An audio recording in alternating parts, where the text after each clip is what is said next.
Unang-una kapatid, ang Panginoon Diyos na dapat sambahin, ang Diyos may pagkakakilanlan.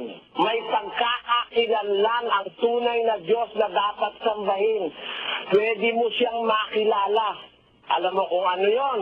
Basahin natin ang isang talata ng Roma 1:19 hanggang 20. Sapagkat ang nakikilala tungkol sa Diyos ay hayag sa kanila. Sapagkat ito'y ipinahayag ng Diyos sa kanila. Sapagkat ang mga bagay niyang hindi nakikita, buhat pa ng lalangin ng sanglibutan, ay nakikitang maliwanag.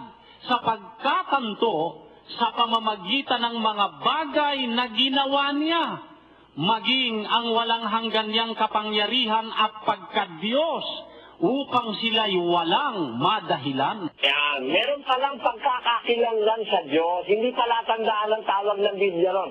Pagkakakilanlan. 1:19, lagay mo nga uli sa screen. Sapagkat ang nakikilala tungkol sa Diyos ay hayag. Sapagkat ito'y ipinahayag ng Diyos sa kanila. Alam mo, kaya lang natin siya makikilala kung ipinahayag niya sa atin. Kung hindi niya ipapahayag, di naman natin siya makikilala, kapatid. Kaya maraming mga tao nga kung sino-sino ang kinikilalang Diyos Kasi hindi nagpakahayag ang Diyos sa kanila. Kaya ang kanilang Diyos mali. 4:8 ng Galatia. Gayunman, nang panahong yaon, sa hindi ninyo pagkakilala sa Diyos, kayo'y nasa pagkaalipin nang sa katutubo ay hindi mga Diyos. Ayun, meron mga tao na alipin ang mga hindi tunay na Diyos kasi hindi nila kilala ang Diyos. Pero kung gusto mo siyang makilala, may paraan. Sabi ni Pablo, balikan natin ang 1:19 na Roma, ang nakikilala tungkol sa Diyos, hayag sa kanila. Sapagkat ito'y ipinahayag ng Diyos sa kanila. Ano ba yung nakikilala natin tungkol sa Diyos? Ano ba yung pwede nating malaman tungkol sa Kanya? O makilala? Sapagkat ang wika, yung mga bagay ng Diyos na di nakikita. Meron palang mga bagay na hindi nakikita, no? Pero ang sabi, buhat pa ng lalangin ng sanlibutan, nakikita ng maliwanag. Alin yun? Sapagkatanto, sa pamamagitan ng mga bagay na ginawa niya, maging ang kanyang walang hanggang kapangyarihan at pagka-Diyos. Ganun pala, kapatid. Matatanto mo, marirealize mo, maunawaan mo ang Diyos sa pamamagitan ng bagay na kanyang ginawa. Parang ganito, kapatid, meron ka diyang inuupo ang silya. Tignan mo, pantay ba ang paa? Ang gumawa niya nakakaintindi, no? Dahil kung ang silya, mahaba isang paa, pag hindi tumiwari ka riyan, di ba? Kahit hindi mo nakita, kapatid, yung gumawa ng silya mo, ang ibig sabihin nun, may isip yun. Yan. Ngayon, paano tayo makakakilala sa Diyos? Ang sabi ni San Pablo, yung mga bagay ng Diyos na hindi nakikita, natatanto natin sa pamamagitan ng mga bagay na ginawa niya, yung kanyang walang hanggang kapangyarihan at pagka-Diyos. You may realize His eternal power and Godhead by the things which He had made. Ayan. The things that are made. Sino yung Diyos na yon? Ang kanyang kapangyarihan ay walang hanggan. Yung kanyang pagka-Diyos ay walang katapusan. Natatanto natin o nare-realize natin kung sino siya sa pamamagitan ng kanyang ginawa. Napakadakila niya. Sabi nga nung kantang narinig ko kamakailan. And I said to myself, what a wonderful world.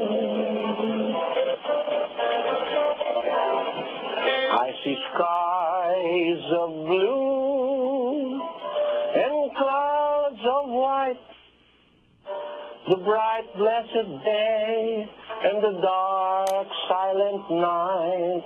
And I think to myself, what a wonderful world. Colors of the rainbow, so pretty in the sky. eye are also on the faces of people passing by. I see friends shaking hands, saying, how do you do? Sweethearts whispering, I love you. I hear babies crying. I watch them grow. They learn much more than I'll ever know. And I think to myself, what a wonderful world. Tamo? Titingnan mo lang naman yung nakikita mo, marirealize mo na hindi magkakaroon ng bituin kung hindi ginawa ng Diyos. Kung walang Diyos, sino gumawa ng bituin? Sino gumawa nung araw, di mo naman kayang gawin. Kahit nga ipis, hindi mo kayang gawin eh. Yung silyang inuupuan natin, naniniwala tayong may gumawa, ipis pa wala. At yung gumawa na yon ang Diyos na sinasabi ng Biblia. 17:24 ng gawa. Pakinggan mo kapatid ha, basa. Ang Diyos na gumawa ng sanglibutan at ng lahat ng mga bagay na naririto, Siya, palibhasa'y Panginoon ng langit at ng lupa, ay hindi tumatahan sa mga templong ginawa ng mga kamay. Ni hindi rin naman pinaglilingkuran Siya ng mga kamay ng mga tao, na para bagang Siya'y nangangailangan ng anumang bagay. Yamang Siya rin ang nagbibigay sa lahat ng buhay at ng hininga at ng lahat ng mga bagay. Yan ang Diyos na ipinakikilala ng Biblia dapat nating sambahin. Ang Diyos na gumawa ng sanlibutan at ng lahat ng bagay na naririto. Siya palibhasa ay Panginoon ng langit at ng lupa. Hindi tumatahan sa templong ginawa ng mga kamay. Yan ang Diyos. Gumawa ng langit, gumawa ng lupa. Hindi tumitira sa templong ginawa ng mga kamay. Kaya ang Diyos na totoo, kapatid, yung Diyos na gumawa ng lahat ng bagay, paano mo siya makikilala? Kahit hindi mo siya nakikita, yung kanyang mga ginawa, yung kahangahangang gawa ng Diyos, na walang ibang makakagawa, yun ang palatandaang meron ng Diyos.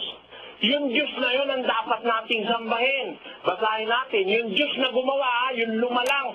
Hindi yung Diyos na ikaw ang gumawa. Meron sumasamba, siya gumawa sa Diyos niya. Mali yun. 17:29 ng gawa. Basa. Yamang tayo nga'y lahi ng Diyos, ay hindi marapat nating isipin na ang pagka-Diyos ay katulad ng ginto, o ng pilak, o ng bato, na inukit ng kabihasnan at katalinuhan ng tao. Ayan, hindi tayo dapat maniwala doon sa inukit ng tao. Ang dapat nating sambahin, yung Diyos na gumawa, hindi yung Diyos na ikaw ang gumawa. Dapat yung Diyos na gumawa sa'yo. Basa. O magsiparito kayo, tayo'y magsisamba at magsiyukod. Tayo'y magsiluhod sa harap ng Panginoon na may lalang sa atin. Ayan, ang sasambay natin, yung lumalang sa atin, yung lumalang sa langit at lupa, yun ang sasambay natin. Hindi yung ribulto, hindi yung ginawa ng kamay ng tao. Yan ang sagot ko sa iyong tanong.